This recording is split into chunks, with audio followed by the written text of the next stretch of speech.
어린 양 예수 앞으로 이리는 자를 인도해오라 연약한 영혼의 매일에 구원의 길로 인도해오라 생명의 길을 보여주라 멀리 가라 저 산 너머로 방황하는 자 찾아오라 주님의 양 우리 안에요 어린 양 예수 앞으로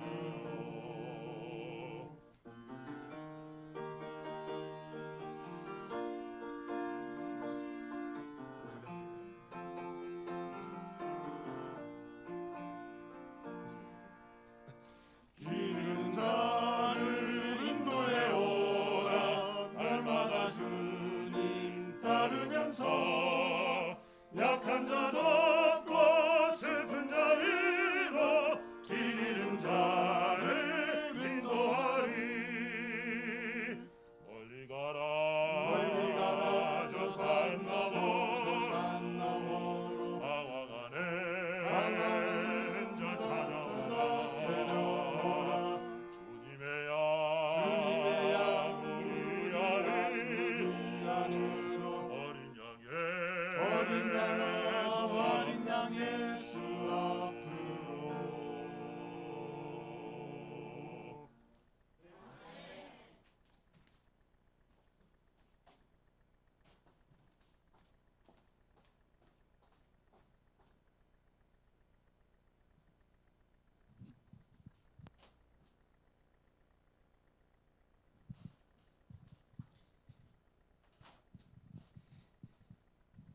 우리 함께 하나님의 말씀 스가랴 4장 6절에 있는 말씀을 함께 읽도록 하겠습니다. 시작. 만군의 여호와께서 말씀하시되 이는 힘으로 되지 아니하며 능력으로 되지 아니하고 오직 나의 영으로 되느니라. 아멘. 귀한 찬양으로 하나님께 영광 돌려주셔서 참 감사합니다. 한 주 동안 사경의 말씀으로 우리 모두에게 은혜를 허락하신 하나님께 참 감사를 드립니다. 특별히 화요일부터 이렇게 열심으로 집회에 참석해 주셔서 함께 우리에게 구별된 공과의 말씀들을 나누고 연구해 주신 우리 성도님들 참 감사드리고요. 저는 다시 한번 우리 서귀포교회에 있는 성도님들에게 부탁드리고 싶은 것은 이 교제가 이번 사경의 기간으로 끝나는 것이 아니라 이후에도 계속적으로 성령을 구하고 성령을 연구하는 일에 꼭 필요한 교제로 사용되어지기를 간절히 바랍니다. 특별히 여기에 저자께서 여러 이후에 성령과 관련돼서 추천하신 책들이 있습니다. 그러한 교재들을 잘 활용하셔서 교갑반들이 작은 모임들이 성경 연구의 모임들이 성령을 주제로 진행된다면 피차 우리 모두에게 큰 은혜와 축복이 있게 될 것이라고 확신합니다. 저는 오늘 모든 이제 책과 이 주제를 이제 요약하면서 여러분들에게 현재 기별이라는 제목으로 오늘 안식일 말씀을 대언하도록 하겠습니다. 제가 어렸을 때만 하더라도 현대 기별이라 했습니다. 현대 기별. 그런데 요즘에는 현대 기별이라고 표현하지 않고 현재 기별이라고 표현을 합니다. 왜냐하면 하나님께서는 태초서부터 마지막까지 각각의 시대를 살고 있는 그 당시의 사람들에게 기별을 주셨는데 그 모든 기별은 어떠한 기별이냐면 각 개인의 영혼이 하나님으로 인하여 구원받을 수 있는 기별인 것입니다. 그래서 아담과 하와에게 주신 기별도 어떤 기별이에요? 현재 기별인 거죠. 그죠? 노아 시대에 주신 기별도 현재 기별이고 오늘날 우리에게 주신 기별도 현재 기별입니다. 그런데 그 시대마다 기별의 내용이 좀 달라요. 메시지가 조금 다르다고 하는 것입니다. 자, 보겠습니다. 하나님께서는 영원히 살 수 있는 길을 어떻게 준비하셨는가? 그것은 바로 각 시대마다 하나님께서 우리에게 주시는 그 기별을 어떻게 받아들이냐에 따라 그들의 구원이 결정됐다고 하는 것입니다. 좀 살펴보도록 하겠습니다. 아담과 하와에게 주셨던 현재 기별은 무엇이었을까요? 아담과 하와에게 주신 현재 기별. 내가 동산에 있는 모든 나무의 실과의 열매는 너희들이 마음껏 먹어도 되지만 오직 뭐만은요? 선악과는 따먹지 말라 이것입니다. 그것이 아담과 하와에게 주신 기별이었어요.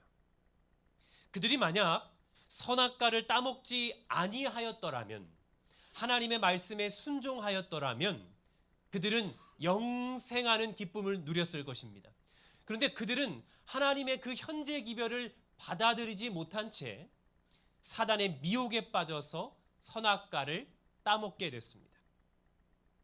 그래서 그들로 하여금 멸망이 이르러 왔습니다. 땅이 저주를 받았어요. 그죠? 자, 그럼 여러분, 가인과 아벨에게 주신 현재 기별은 무엇일까요?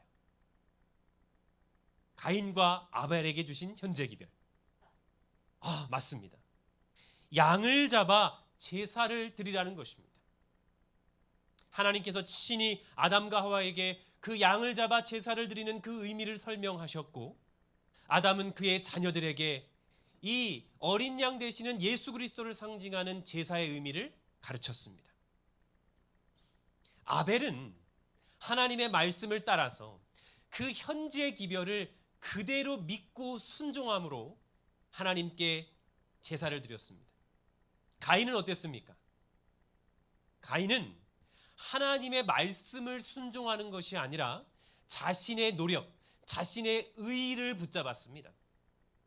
그리하여 그는 하나님의 말씀을 거역하는, 심지어 자기의 사랑하는 동생을 죽이는 아주 무참한 행동을 하게 된 것이죠. 노아 홍수의 기별은 무엇입니까, 여러분? 노아 홍수.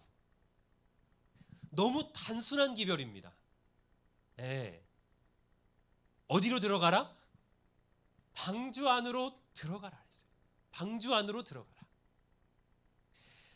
하나님께서 노아의 방주를 처음 명하셨을 때 아직 누구도 살아 있었냐면 아담도 살아 있었습니다. 그리고 120년 동안 하나님께서는 노아를 통하여 방주를 짓도록 말씀하셨어요. 그런데 여러분, 그 기별을 통하여 구원받은 자들이 몇 명이었어요? 8명. 그의 가족들만 구원을 받게 된 것입니다. 다시 말하면 그 당시에 있었던 대부분의 사람들은 노아를 통해 주셨던 그 현재 기별을 뭐한 거죠? 거절했습니다. 불순종하였습니다. 불순종하였어요. 심지어 기회가 있었어요. 어떤 기회가 있었냐면 아직 방주의 문이 닫히기 전에, 성령께서 그 문을 닫으시기 전에 천체의 놀라운 일들이 벌어지게 됐습니다. 갑자기 이 천연계에 있는 모든 짐승들이 어떻게 하는 거예요? 이 방주 안으로 모여드는데, 여러분 그 모습이 어떠했을까요? 굉장히 장관이었을 것입니다. 굉장히 위험이 있었을 것입니다. 그때 그들이 하나님이 살아계시는구나, 하나님이 명하셨구나, 이 말씀에 순종해야지라고 그들이 깨달았다면 그들은 방주 안으로 들어갔을 것입니다. 소돔과 고모라의 현재 기별은 뭐였을까요? 소돔과 고모라의 현재 기별. 그 명령이 무엇이었죠? 뒤도 돌아보지 말고 머물러 있지 말라는 기별이에요. 소돔과 고모라를 떠나라는 기별이었습니다. 예. 그런데 이 사위들, 거기에 있었던 많은 사람들은 그 기별을 듣고도 농담으로 여겼다 그랬습니다. 심지어 아내도 어때요? 너무 미련이 많이 남아서 그만 하나님의 말씀을 불순종하여 뒤돌아본 나머지 소금기둥이 되어버렸죠. 여러분, 우리는 여기서 한 가지 특징을 발견하게 됩니다. 하나님의 명령은 무슨 결과를 만드냐면 그 영혼의 죽고 사는 문제, 즉 그 영혼의 운명을 결정짓는다는 것입니다. 침례 요한 당시에 하나님께서 침례 요한을 통하여 보여주신 그 당시의 현재 기별은 무엇이었을까요? 여러분, 침례 요한이 전한 현재 기별은 무엇이었습니까? 회개하라. 천국이 가까이 왔다. 그런데 그 말씀의 핵심은 사실 무엇이냐면 바로 이것이죠. 세상 짐을 지고 가는 누구를 바라보라는 거예요? 어린 양을 바라보라는 거예요. 예수 그리스도를 바라보라는 거예요. 그분만이 우리를 구원하실 수 있기 때문에 침례 요한의 현재 기별은 어린 양 예수를 바라보라고 명령한 것입니다. 그런데 여러분, 하나님의 아들, 오늘 저희가 교과 공부를 통하여 배웠지만 예수 그리스도께서 친히 육신으로 이 땅에 오셨음에도 불구하고 그 당시의 현재 기별은 여러분 사실 어떻게 해야 됩니까? 제가 이렇게 참 이렇게 교회도 너무나 멋지고 이렇게 참 감사한 것은 저도 새로운 곳에서 기별을 전하고 우리 성도님들도 이제 새로운 어떤 목회자를 통하여 기별을 듣다 보니까 여기 오니까는 조는 사람이 없어요.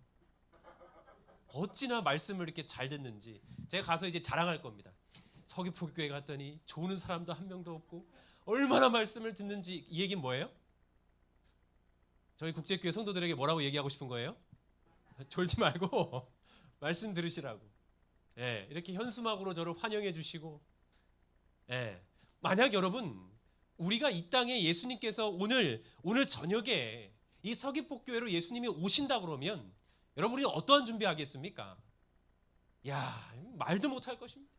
모든 성도, 구도자들 다 초청하고 지역사회에 알리고 교회를 닦고 쓸고, 그죠?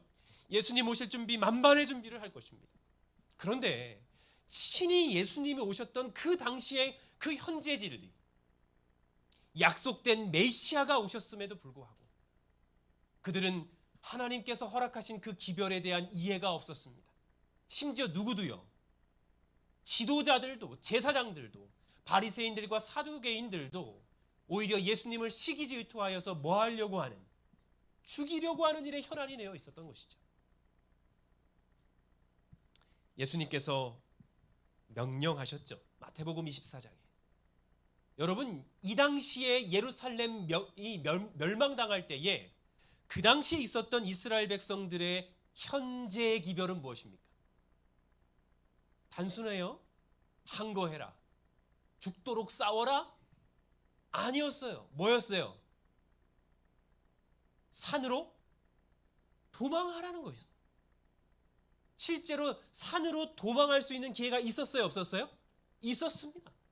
그때 도망갔던 사람들은 다 살았고, 도망가지 않고 로마 군대와 끝까지 싸우려고 했던 그 사람들은 다 죽임을 당하는 일이 벌어진 것입니다. 이처럼요, 성경을 통하여 하나님께서 주신 그 당시의 기별들은 너무나 분명합니다. 너무나 확실합니다. 그리고 그 빛을 받는 그 사람의 태도에 따라 그의 운명이 결정되는 것입니다. 그의 운명이 결정되는 거예요. 자, 그럼 여러분, 이번 한 주 동안 저희가 배운 주제가 뭐였습니까? 성령에 대해서 우리가 함께 나누었습니다. 오늘날 우리가 살아가는 시대의 현재의 진리는 무엇일까요, 여러분? 우리는 남은 백성이라 말합니다. 마지막 새 천사의 기별을 가졌다 말합니다. 그죠? 오늘날 시대의 현재 진리는 바로 이 지성소의 시대, 재림전 심판의 시대에 대속죄일에 살고 있는 우리가 늦은 비 성령을 받는 시대가 바로 오늘날의 시대입니다. 그래서 오늘날에 우리가 가지고 있는 현재 진리는요, 새 천사의 기별이라고 얘기하고요, 영원한 복음이라고 얘기하고요, 믿음으로 말미암는 의의 기별이라고 말합니다. 여러분, 우린 다 이것을 이해하고 배우셨습니다. 요한계시록을 통하여서, 그죠? 새 천사의 기별, 영원한 복음, 다 우리는 이해하고 배우고 있습니다. 그런데 저는 오늘 여기서 여러분들과 함께 새 천사의 기별을 연구하려고 하는 것이 아닙니다.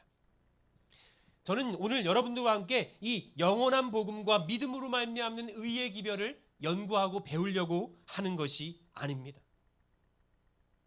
새 천사의 기별, 영원한 복음, 여러분, 이 모든 것들을 우리가 누리고 이해하고 깨닫고 그리고 증거하기 위해서 오늘날 하나님께서 우리에게 주신 현재 진리는 무엇이냐면, 무엇을 받는 것이냐면 늦은 비 성령을 받아야 하는 것이 오늘날 우리에게 당면한 가장 중요한 현재 진리라고 하는 것입니다. 현재 진리라고 하는 거예요. 현재 진리.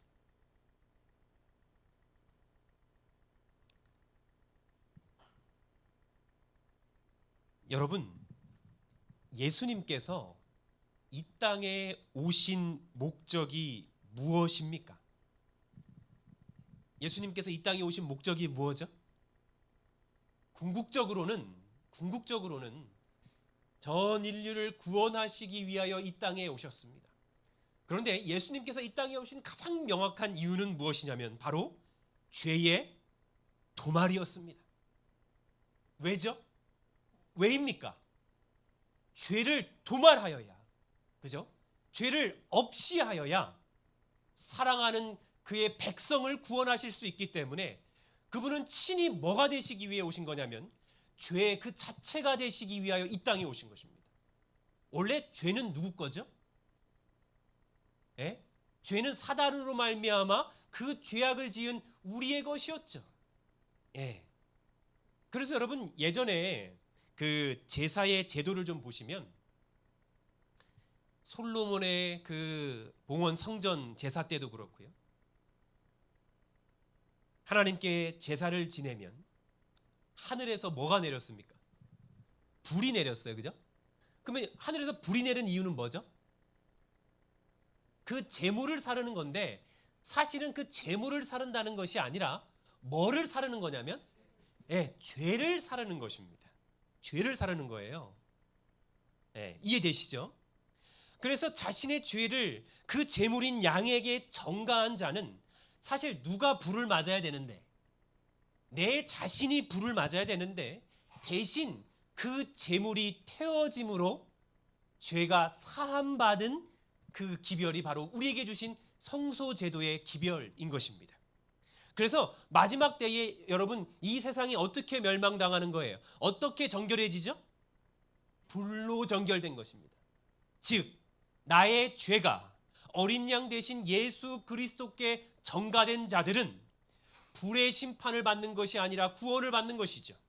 그러나 그 죄가 여전히 어디에 있는 사람은, 여전히 자신에게 남아있는 자들은 불의 형벌을 받게 될 것이라는 것이 이 마지막 시대의 기별인 것입니다. 그런데 이 기별에서 구원을 받을 수 있는 가장 중요한 것은 무엇이냐면 이 늦은 비 성령을 통하여 이 죄악의 참상을 깨닫고 속히 누구에게로 돌아가는 거예요? 예수께로 돌아가도록 하는 것이 오늘날 우리에게 주어진 현재의 기별입니다.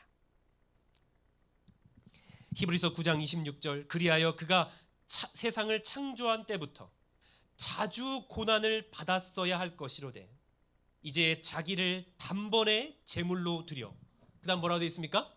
죄를 없이 하시려고 나타나신 것입니다. 여러분 이게 얼마나 감사한 일이에요. 네, 얼마나 감사한 일입니까?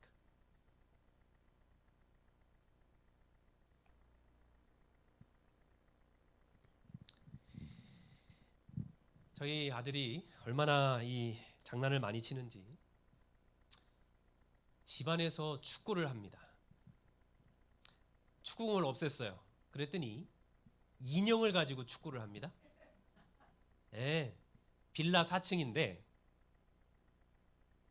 밑에서 참다 못해서 신혼부부인데 올라왔어요. 얼마나 미안한지. 그런데 이 아이가 아빠 몰래 또 축구를 하다가 인형을 발로 세게 찼는데 그 인형의 이 코가 인형이 아니라 플라스틱이에요. 플라스틱이에요. 얼마나 이 강속구 슛을 쐈는지요. 그게 그대로 나아가서 정확하게 어디를 건드렸냐면 저희 집 TV 모니터에 탁 하고 부딪혔습니다. 그랬더니 어떻게 돼요? 예, 이런 TV가 위에서부터 여기가 쭉 금이 갔습니다. 제주도 이사 와서 산지 얼마 안 된 TV. 제주도 와서 저희도 그때 삼성 거 주문해가지고 처음으로 결혼하고 처음으로 생긴 TV였습니다. 예. 여러분 마음이 어떤 줄 아십니까? 와서 이 아이가 벌벌벌 떨면서 아빠 화내지 말고 들어. 화 안 낼 거지? 그거부터 이제 확인하는 거예요. 저는 뭐 알아야 말이죠. 왜 그러는 거야? 했더니 화내면 안 돼. 화내면. 데리고 와서 보여주는데 TV가 쫙 이게 금이가 있는 것입니다. 여러분 너무 이게 충격이 오면은요 화도 안 나요. 이게 뭐야? 저 너무 어이가 없어. 이게 뭐야? 자초지종을 설명하는데 이게 깨졌어요. AS를 불렀습니다. 기사가 와서 야, 어떻게 이렇게 깨집니까? 하면서 얘기를 하는데 여러분 여기 안에 그 필름을 가는데 이것만 거의 돈 100만 원이 드는 겁니다. 가실 거예요? 버리실 거예요? 묻는 거예요. 이거 다시 새롭게 이게 가실 거예요? 버리실 거예요? 이렇게 묻는 겁니다. 여러분 그 며칠 상간에 저희 아들이 어떤 느낌이었겠어요? 아이가 얼마나 기가 죽었는지 우리 한 주도 빠지지 않고 참석하신 분들 아실 겁니다. 여기에 앉아있던 녀석 그 녀석입니다. 그 녀석이 제 큰아들이 그 일을 했거든요. 애가 얼굴이 하얘지고요, 창백해져서 밥도 잘 안 먹고요. 그리고 나서 이제 저희가 빨리 결정을 해야 되는데 그날 저녁에 저한테 와서 무릎을 꿇으면서 아빠 이게 나 때문에 그런 거니까 내가 좀 보탤게 하면서 자기 지갑에 있는 돈을 주는 겁니다. 19,500원. 보태. 미안해 아빠. 그런데 제가 저희 아내한테 역시 우리 집엔 TV는 안 어울리는 것 같아. 왜? TV 그냥 버립시다 했는데 아들이 와가지고 뭐 하는 거예요? 그 보태라고 돈까지 보태줬는데 그래서 제 아들한테 아들 걱정하지 마. 대신 집에서 축구 차지 말고 주한이가 보태줘서 살 수 있어. 다시 할게 하고서 다시 이렇게 해놨습니다. 여러분 이 아이에게 이것을 책임지라고 했다면 여러분 그 아이는 감당할 수 없는 일이에요. 그런데 아빠가 통 크게 다음부터 그러지 마. 아빠 용서해 줄 테니까 우리 TV 다시 깨끗하게 새로운 걸로 보자. 그랬더니 이 아이가 얼마나 기뻐하고 좋아하는지 손님이 와서 TV 앞에 앉으면 뭐 하는 거예요? 이제 영웅담처럼 그 얘기를 하는 겁니다. 자기 때문에 TV가 깨졌었는데 아빠가 다시 해가지고 TV를 다시 볼 수 있게 해줬다고. 여러분 제가 이 도표를 좀 보여드릴게요. 여러분 이 도표는 제가 요한계시록과 또 초기 문집과 마지막 날 사건들과 각 시대 대쟁투 학원을 이렇게 해가지고 제 나름대로 이 마지막 그 시대의 도표를 좀 이렇게 만들었어요. 자, 여러분 여기 보니까 1840년부터 시작된 이 재림운동이 마지막 예수님께서 삼림하심으로 맞춰지는 이 도표인데, 여러분 여기서 늦은 비를 좀 찾아보십시오. 늦은 비. 중간쯤에 보이십니까? 늦은 비, 여기 보이시죠? 늦은 비, 큰 외침. 요한계시록 18장에 나오는 성령의 큰 권세 천사의 역사가 있습니다. 자, 여러분, 왜 하나님께서 마지막 시대를 살아가는 하나님의 백성들에게 늦은 비 성령을 허락하셨을까요? 자, 늦은 비 성령 다음을 보시면 어떠한 일이 벌어지냐면, 여전히 아직 어느 시기냐면 은혜의 시기입니다. 그죠? 은혜의 시기는 언제 끝나냐면, 하나님의 일곱 재앙이 이르러 오기 직전에 이 은혜의 시기가 끝나죠. 이 은혜의 시기가 끝난 다음에 어떤 일이 끝나기 전에는 순교도 있겠다 그랬습니다. 순교도 있고요. 그리고 일요일 휴업령이 이르게 될 것입니다. 여기서 말하는 일요일 휴업령은요, 어떠한 주나 한 나라 정도의 일요일 휴업령이 아니라 전 세계적인 국가적인 일요일 휴업령이 될 것입니다. 그때에 하나님께서는 마지막 남은 무리에게 늦은 비 성령을 부어주셔서 마지막 사업을 마치게 될 것입니다. 3.1절에 대한독립 만세 운동이 있었습니다. 그런데 여러분, 그 만세 운동을 했었던 사람은 많지 않았어요. 그리고 그 운동을 펼쳤던 사람도 많지 않았습니다. 그런데 그 민족 지도자들이 일본에 대항함으로 이 나라가, 이 조선이 우리 것이라고 하는 그 숭고한 마음으로 무엇을 외쳤어요? 대한독립 만세를 외쳤습니다.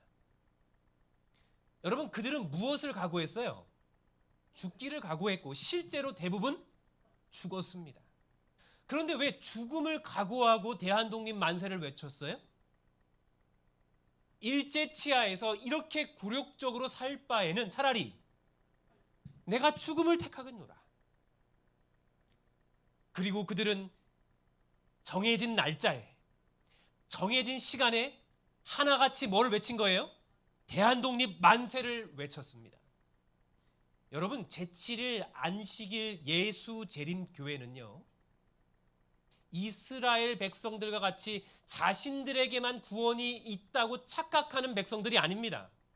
다이너마이트로 얘기하자면 우리 재림교회는 뭐냐면 다이너마이트의 화약이 아니고요. 사실은 뭐냐면 다이너마이트의 그 화약에 불을 붙이기 위한 뭐에 불과하냐면 심지에 불과합니다.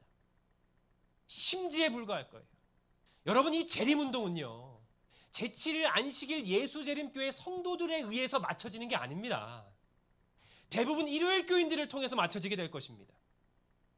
우리는 뭐 하는 거냐면요, 심지가 되어야 돼요. 심지가 있어야지 뭐 하니까요? 불이 붙어요. 늦은 비 성령이 그 일을 하게 만드실 것입니다. 자, 여러분 여기 좀 보세요. 교회 증언 8권에 있는 말씀입니다. 사도 시대에 성령을 부어주심이 뭐였고? 이른비였고 그 결과는 영광스러웠다. 그러나 늦은 비는 어떻대요? 더욱 풍성하게 우리에게 임하게 될 것이라고 하는 것입니다. 그러므로 여러분, 이 마지막 시대를 살아가는 이 성도들은 무엇을 구하는 백성들이 되어야 되냐면 성령, 더 구체적으로는 뭐죠? 늦은 비 성령을 구하는 백성들이 되어야 되는 것입니다.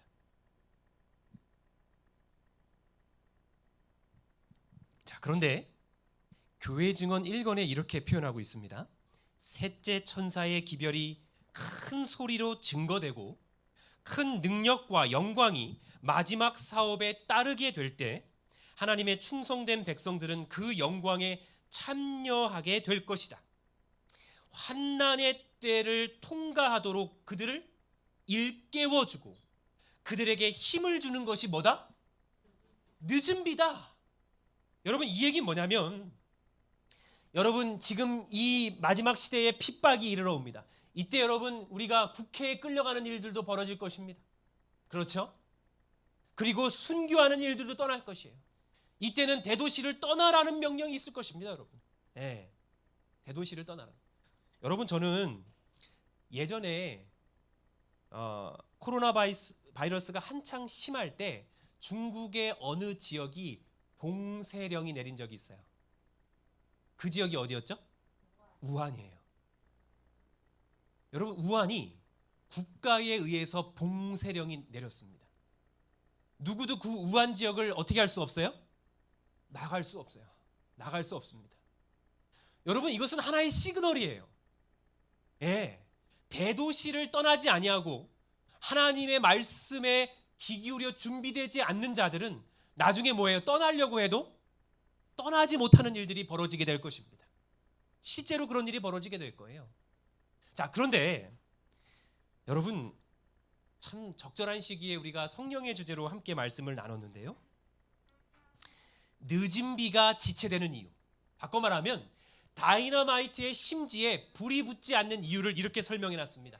마지막 날 사건들 195페이지입니다. 같이 좀 읽어보겠습니다. 시작.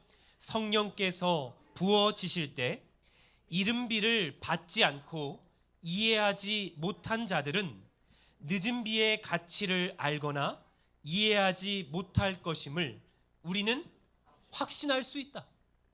여러분, 이 얘기가 뭐죠? 늦은 비는 누가 받는 거냐면 이른 비를 받는 자들이 늦은 비를 받게 될 것입니다. 바꿔 말하면 이런 것입니다. 많은 사람들은 이른 비를 받는 일에 엄청나게 실패했다. 그들은 하나님께서 그들을 위해 그렇게 준비해 주신 모든 유익을 얻지 못했다. 그리고 착각합니다.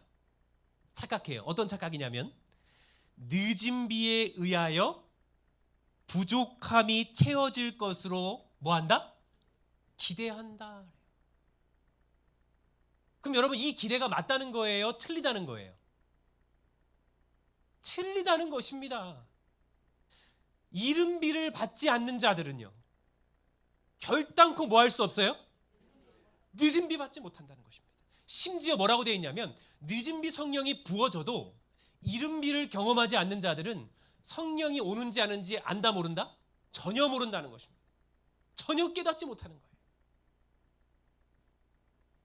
이 도표를 보시면요, 여러분, 이른 비와 이 늦은 비 사이에 뭐가 있냐면 우기가 있습니다.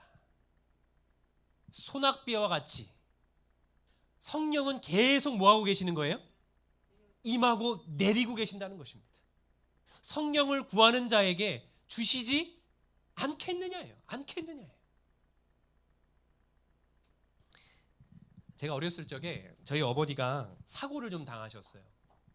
저희 아버지는 경찰이었습니다. 그래서 집에 잘 안 들어오셨어요.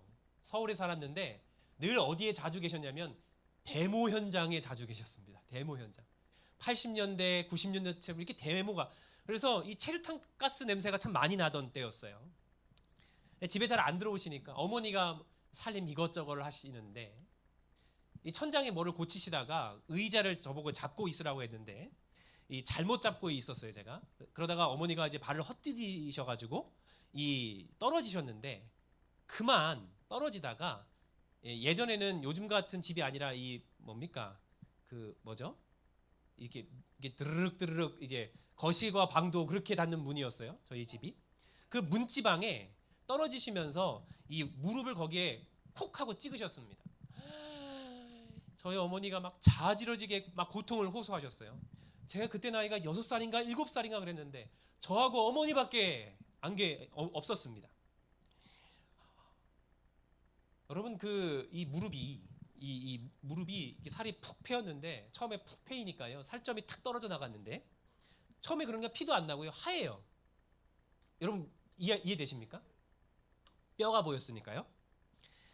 그리고 잠시 후가 있으니까요, 갑자기 거기가 스멀스멀 빨개지더니 피가 얼마나 나는지, 저희 어머니가 저희 저에게 빨리 응급차를 부르라고 그래가지고 이제 구급차가 와가지고 병원에 실려갔습니다. 뭐 아버지는 뭐 연락도 안 되고 있고요. 그리고 저희 어머니가 수술실로 들어가셨어요. 근데 여러분, 제가 이 어린 나이에 수술실에 따라 들어가지 못하는 거예요. 그리고 제가 이제 어머니하고 이제 분리가 됐는데 어머니가 수술을 받는 동안 저 혼자 있는 것입니다. 근데 여러분, 저는 그 어린 마음에 수술실로 들어간 저희 어머니가 어떻게 됐는 줄 알았습니까? 돌아가시는 줄 알았어요. 돌아가시는 줄 알았다고요. 그래서 그 한켠에서 제가 어렸을 때는 아주 소심했어요. 그래서 심지어 중학생 때 사춘기 때도 여자친구들 눈도 못 마주칠 정도로 아주 이렇게 내성적인 아이였습니다. 거기서 울지도 못하고 쭈르르 가가지고 계단에 혼자 들어가가지고 거기서 막 울기 시작했어요. 그때 제가 장로교회를 다니고 있었는데, 그때 제가 저희 어머니를 위해서 하나님 앞에 이런 기도를 했습니다. 이 서원 기도예요. 아마 그 기도 때문에 제가 지금 목회를 하고 있는지 모르겠습니다. 제가 어떻게 기도를 했냐면 이렇게 기도했습니다. 하나님, 우리 엄마만 살려주신다면, 우리 엄마만 살려주신다면 제가 하나님의 종이 되겠습니다. 이렇게 기도를 했어요. 근데 그때 제가 얼마나 간절하게 여러분 기도했는지, 얼마나 간절하게 기도했는지, 어머니가 이제 수술을 마치고 딱 나오는데 제가 거기서 환호를 질렀습니다. 왜죠? 어머니가 살아나신 거예요. 나중에 봤더니 굉장히 간단한 수술이었습니다. 그냥 뭐 한 거냐면 들어가서 꼬매는 게 다였어요. 그러니까 다시 말하면 저희 어머니의 뭐하고는 생명에는 아무런 지장이 없는 그냥 수술이었습니다. 심지어 걸어 나오셨어요. 근데 여러분, 제가 어떻게 기도를 했냐면 저희 어머니의 생명을 구해달라고 하나님 앞에 기도했어요. 우리 어머니만 구해주시면 제 인생을 하나님께 바치겠습니다. 그 어린 나이에 미취학 아동이 기도했어요. 그리고 어머니가 나오니까 뭐예요? 하나님께서 나의 기도를 들어주셨구나, 응답해 주셨구나. 얼마나 감사했는지 몰라요. 집에 돌아가는 길에 제가 저희 어머니한테 엄마 나 때문에 산 줄 알아 이랬어요. 그 당시에는 저희 어머니가 이거 수술 별거 아니야 이런 말씀 안 하셨어요. 엄마 나 때문에 산 줄 알아. 그랬더니 저희 어머니가 왜? 내가 얼마나 울면서 기도했는 줄 알아? 엄마 살려달라고? 그때는 저희 어머니가 빙그레 웃으시면서 야, 너 기도 때문에 내가 뭐 했다? 살았다 그랬어요. 살았다. 근데 여러분, 제가 그걸 다 잊고 있었어요. 제가 그때 뭐 했다는 것을요? 하나님 앞에 서운했다는 것을요. 제가 목회 시험을 보고 이제 그때 집에 있었거든요. 이제 채용이 됐다는 얘기를 딱 듣고 부모님과 함께 기도를 하는데 저희 어머니가 우시면서 뭐라고 기도해 주셨냐면, 그때 저와 저희 어머니만 알고 있었던 그 추억의 현장을 다시 소환하셔서 그 어린 나이 6살에 하나님 앞에 서원했던 하나님의 종이 되겠다는 그 어린 아이의 기도를 뭐 해주셔서 감사합니다? 응답해 주셔서 감사합니다. 기도를 하시더라고요. 여러분, 우리가 정말로 변화되기를 원하고요, 정말로 내 영혼이 주 안에서 살아있기를 원하는 간절한 심령으로 하나님 앞에 간구한다면 하나님 능히 우리의 기도를 뭐 하실 거냐면 들어 주실 겁니다. 여러분, 저는 이 교회가 유지될 수 있는 것이, 어떠한 어려움 없이 이렇게 우리가 하나님을 예배할 수 있는 것이 묵묵히 티내지 아니하고 하나님 앞에 이 교회를 위하여 기도하는 성도들이 있음을 믿습니다.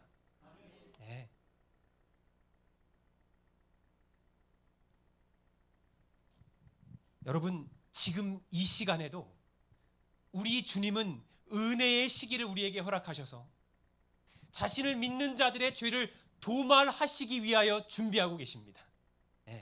여러분, 저는 그 엘렌 화이트를 통하여 보신 그 이상 가운데 너무나 큰 은혜 중에 하나가 뭐냐면, 이 예수님께서 우리의 변호사로, 사단이 뭐로요?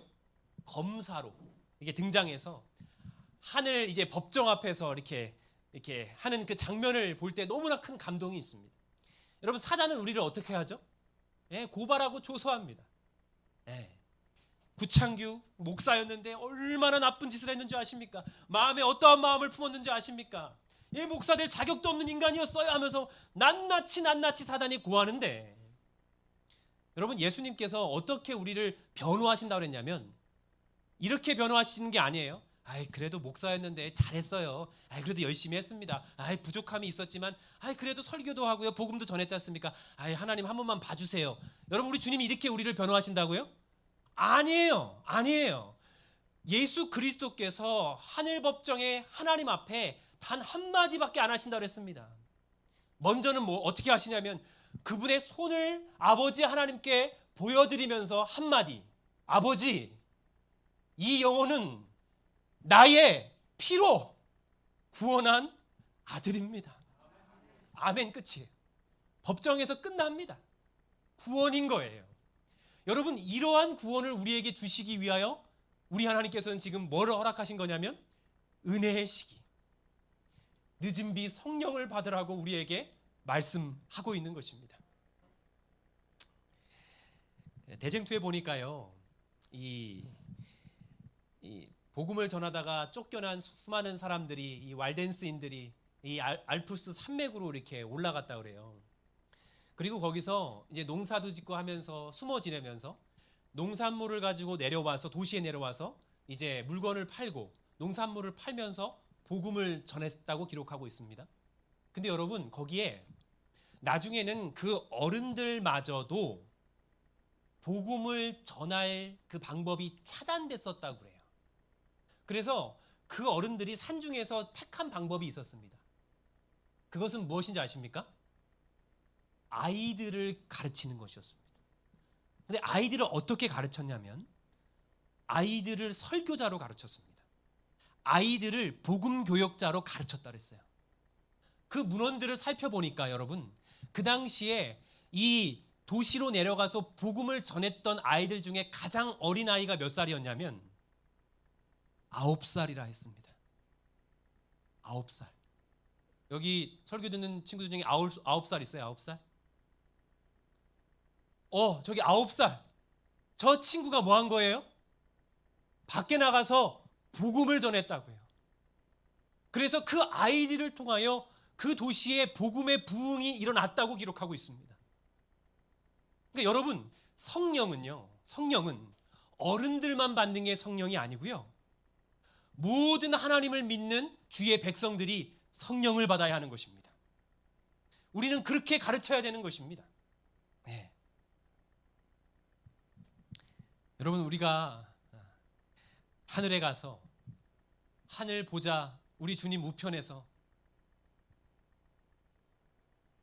우리가 이 땅에서 경험하지 못한 은혜와 감사를 누리게 될 것인데, 여러분, 그것은 이 땅에서 누리는 어떠한 기쁨과는 비교가 될까요? 안 될까요?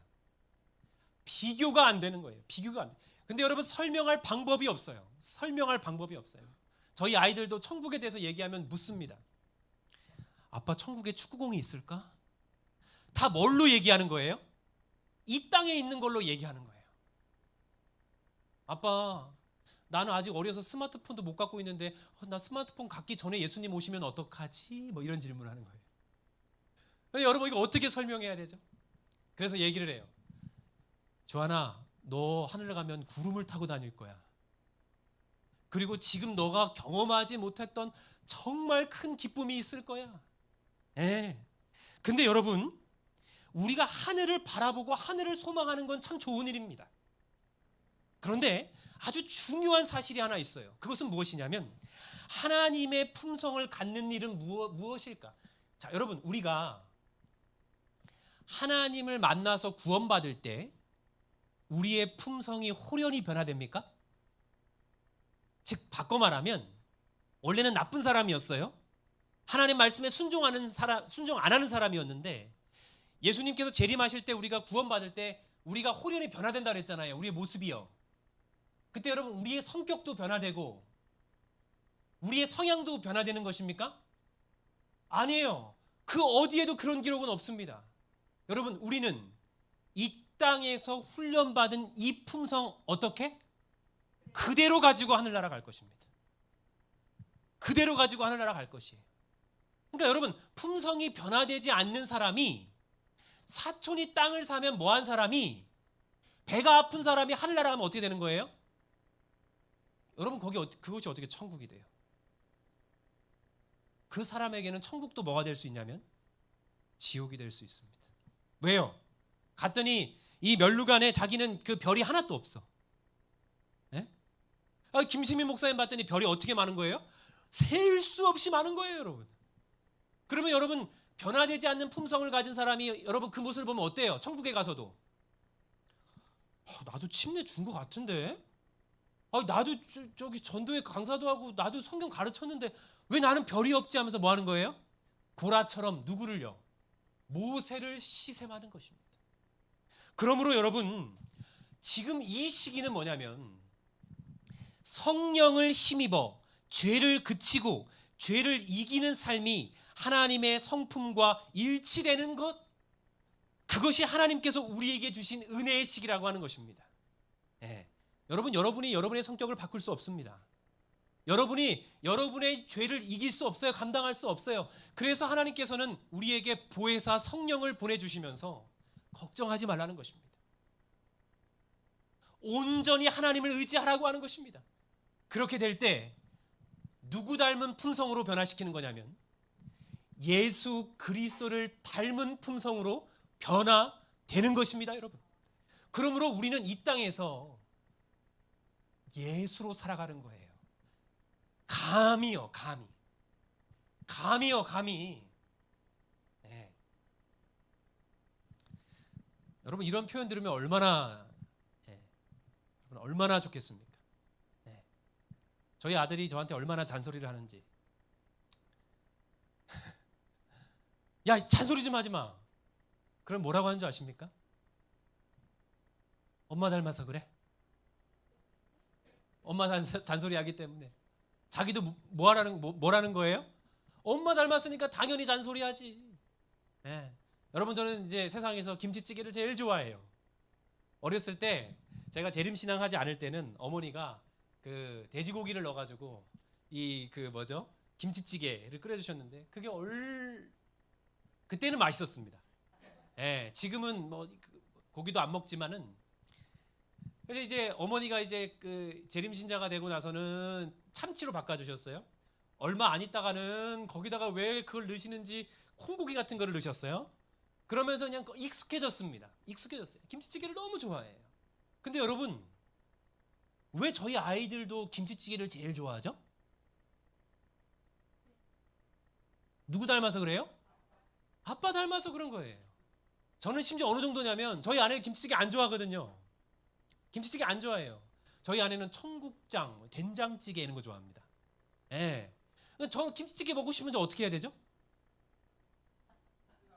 목사님, 다음에 우리 목회자 수련회 때 저 한번 시키시면 제가 잘 끓입니다. 제가 끓여 먹어요, 김치찌개를요. 왜요? 제가 뭐 하고 싶으니까. 먹고 싶으니까. 아이들이 먹다 보니까 김치찌개 좋아하는 겁니다. 아빠 닮아서 그래요. 엄마 닮아서 잔소리합니다. 예? 근데 여러분 꼭 기억하세요. 우리가요, 성령을 구하고요, 성령에 충만한 사람 되잖아요. 그러면 이제 우리에게 우리를 보는 사람들이 어떠한 반응이 있는 줄 아세요? 야, 장로님, 목사님, 집사님, 성도님, 야, 당신은 예수를 닮았다고. 예수님 닮았다는 얘기를 듣는 것입니다. 여러분, 우리는 그 예수님 닮은 그 모습으로, 예수님처럼 그 변화된 그 모습으로 우리는 하늘나라에 이르게 될 것입니다. 그렇게 될 수 있게 하시기 위하여 하나님께서는 우리에게 뭐를요? 보혜사 성령을 주시면서 성령을 뭐하라? 받으라. 성령을 구하라고 말씀하고 있는 것입니다. 여러분, 이제 결심해 주십시오. 매일 여러분의 기도 가운데 누구를 구하시겠다고요? 성령을 구하십시오. 성령을 간절히 구하심으로, 오늘 저희가 주제의 성경절로 보았던 이 말씀, 다 같이 이 말씀을 좀 읽어보겠습니다. 스가랴 4장 6절 시작. 만군의 여호와께서 말씀하시되 이는 힘으로 되지 아니하며 능력으로 되지 아니하고 오직 나의 영으로 되느니라. 이러한 결심이 우리 사랑하는 우리 서귀포교회 모든 성도님들 각 가정마다 있게 되기를 간절히 바라면서 오늘 말씀을 마치겠습니다.